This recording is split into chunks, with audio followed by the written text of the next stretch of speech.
Hey, this is Dave with Dave's TR4A. Welcome back to my channel and to my saga with my cylinder head here. So, excuse me. So I went to the machinist, dropped the head off, and he's looking at it. The first thing he said was, "Hey, Dave, look at this exhaust, the white valve in this picture on the left is cylinder 3. Look at how it seems to be flush with the head. And if you look at the exhaust valve on cylinder number 2, was right next to it there. It's standing proud of the surface of the head. I mean, you can stick your fingernail under it and catch it, and it's basically flush with the head on number 3. So we pulled the valve, and then I'll show you what we found next. Well, before we talk about this nasty looking valve seat for the exhaust on cylinder number 3, I just wanted to point out one of the little tidbit that we found when we were taking this apart is that when Ron was taking the head apart, all the inner valve springs were in upside down, which is interesting for sure. And also 3 of the outer valve springs were completely broken in 2 pieces. So I don't know, it's just weird. Well, okay, let's talk about this valve seat. So I have to say that I've never really seen anything looks like this.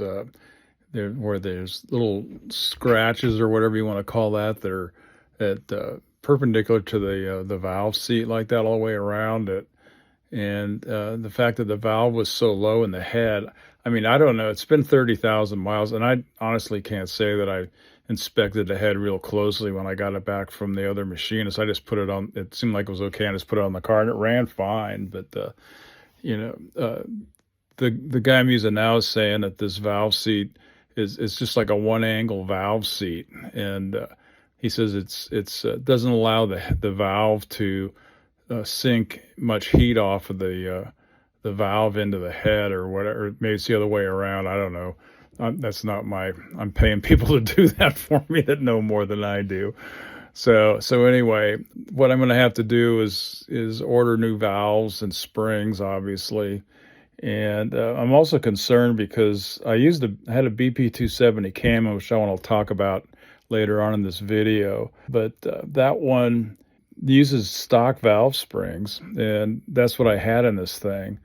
And the thing that's kind of troubling is that the well, I don't want to talk about the cam right now. Just talk about the valve. So anyway, I'm going to show you the valve here in a second. Well, here's the number 3 exhaust valve. And I apologize for the fuzzy picture here, but you can see it's pretty well trashed. You can see the band of the actual seat, and the carbon and everything that's on it is all just white. So yeah, new valves and everything. So let me show you the valves that I ordered. The valves and springs and everything. I had to get oversized valves, so Ron has enough material to create decent valve seats on this thing. So I'll show you the valves too. I got the valves and springs and keepers and everything from British Frame and Engine out in California from Brian. So anyway, I'll show you those. Those are really nice. So here's my new stainless steel exhaust valve. It's got the undercut stem, stainless steel, as I said, 1.38 diameter head, which will give Ron plenty of room to cut a new seat. He was impressed with it. My machinist was impressed with me. Thought they were pretty nice. They're a little pricey, but thank God I only needed 4. Well, here's my new stainless steel intake valve. The head diameter is 1.605, which is larger than, I think the stock one is like 1.50 or something. But it has the nice stem on it that has a reduced diameter with a swirl pattern on it, and it's stainless steel again, as I said. So again, I have 4 of those, and they're just as expensive as the other ones are. Okay, so my head's been cleaned at this point. This is looking at the new valves in cylinder number 2, and you can see they fit pretty good. We're at the point now where Ron has everything. My machinist has everything he needs to install the valves. He's got new valves. The valve guides look good, so we're staying with those. They're cast iron. And then new springs, new competition springs from Brian out at British Frame and Engine, and aluminum keepers and or retainers, I should say, and then new keepers too. Ron wanted me to get new keepers. And I also want to mill some off the head, and that kind of gets to the camshaft issue. So let me show you that. We can talk about that for a minute. Well, since I had the head off, I thought I would take a look at the lifters since they're kind of a known Achilles heel for these engines anymore. Not necessarily from the design, but just, I guess, the quality of what's available. So anyway, let's take a look at those. Here's the bottom of the lifter for cam lobe number one, which I think is the exhaust on the number one cylinder. And you can see it's got a couple little chunks out of it in the center there. And I looked at the lobe, and it seemed okay, but it got worse as I went on, as you'll see here shortly. Here's the interesting thing. Lobe 2 through 7 were perfect. There wasn't a mark on them. But here's exhaust for number 8. Or number 4 cylinder, I should say. It's the 8th tappet, and it's just completely gnarled up. I don't know. It's and here I'll show you the cam lobe, and I took the cam out, and it's trashed. So let's check that out too. Well, here's a couple of pictures of the lobe, the exhaust valve for number 4 cylinder. All the other lobes look pretty good. There wasn't any scratches or gouges in them or anything. This looks, what would make material just come off like that? I just don't understand. I use Brad Penn 2050 weight oil, and that's got zinc in it already. Now, I was talking to Brian out at British Frame and Engines, and he said that he adds, he races this guy's got a Morgan that he races. He's pretty cool guy. He's very knowledgeable, but especially on the 4-cylinder Triumph motors. But anyway, he says he uses Brad Penn, but he uses ZR1, but he also puts in a bottle of ZZDP additive with every oil change. So I don't know. Now here's the thing: the BP 270 cam has the intake lift is 0.410, which it seems like a lot now that I've looked at other cams and the intake is 0.400. So it's up there, and the duration is 270 degrees. And most of the other cams I looked at were right around 340, 350 for the lift.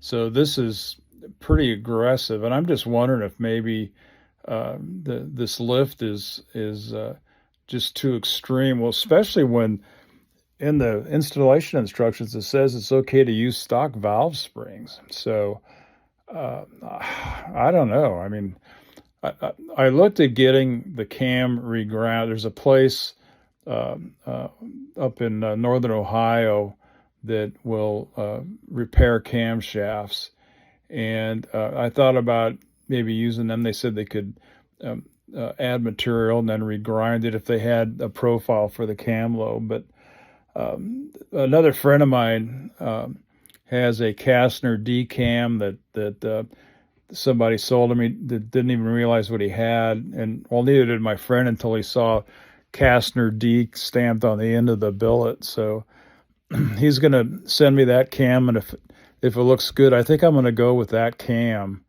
and not put a BP 270. And I've had 2 of them now, and they both failed. And again, I'm still on a quest for lifters. I don't know now. Brian at BFE says he's got some that are pretty good, but I'm just at a loss as to how this is happening for the second time now. So anyway, if anybody's got any ideas, please leave me a comment, because this is extremely frustrating. I don't know if it's the same problem with the 6-cylinder motors or not, but anyway, this has been my bane of existence here. So anyway. Yeah, I'll be back in touch, I guess, later on here as things progress on this. But anyway, I should be getting the head back. He's going to mill some off the head too for me to get I want to get the compression up to just under 10-to-1, which is what the Kastner D cam recommends. So, and I also have a composite head gasket. I'm not going to use that copper thing, that composite copper one anymore. So while I'm in here, I thought, you know, in for a penny, in for a pound. I'm going to take the pan off and see how the rod bearings look, because this would be a perfect time to do that since I got it up in the air and everything. So anyway, I'm going to take the pan off and let's check out and see what the bearings look like. Well, here I'm under the car again. Remove the oil pan. I had originally, when I was doing the motor rebuild, the block was just spotlessly clean. And I took advantage of that to paint the inside of the crankcase with Gliptol. Boy, has it really paid off. The inside, look at how clean this motor is after 30,000 miles. So anyway, here I've removed the bearing cap on the number 3 piston, my favorite cylinder. And the journal looks pretty good. I got a close-up here I'll show you here in just a minute. Here's a close-up of the journal. I didn't wipe it off or anything. I'm not exactly sure what those lines are. I don't think it's necessarily anything to worry about. Yeah, still pretty clean, and so far so good. Here's the associated bearing cap for cylinder number 3. I don't see anything out of or alarming, I guess, that I should be looking for. I am going to replace the bearings since I got them out. That seems to be the general consensus. And then I got a special little thing I found out about I'm going to try too from Calico Coatings that I'll show later here. But anyway, yeah, this is just the cap. It looks pretty good. I'll show you the other bearing half that's in the top of the rod here next. So yeah, these are country bearings. I think they're from the UK. I'm not exactly sure if that's their full name of the company, but they seem pretty nice.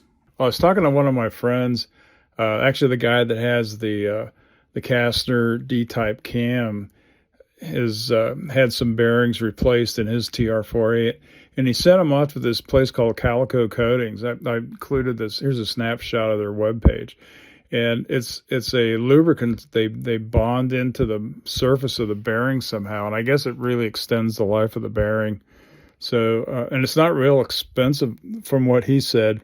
I haven't talked to him yet, so you know, I'm just going off of hearsay and innuendo at this point. But I'm going to buy a set of bearings from Brian, and then I'll send them out to this place and see if they can coat them for me before I put them in the car. And I'm just going to get rod bearings. I'm not going to replace the main bearings. I don't want to. I'd have to take the motor out to do that because of the seals on the ends of the crankshaft and everything. So anyway, that's it for now.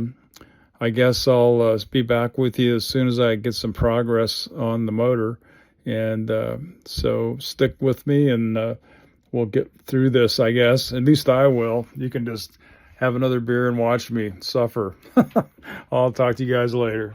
That's it for now. Please like and subscribe.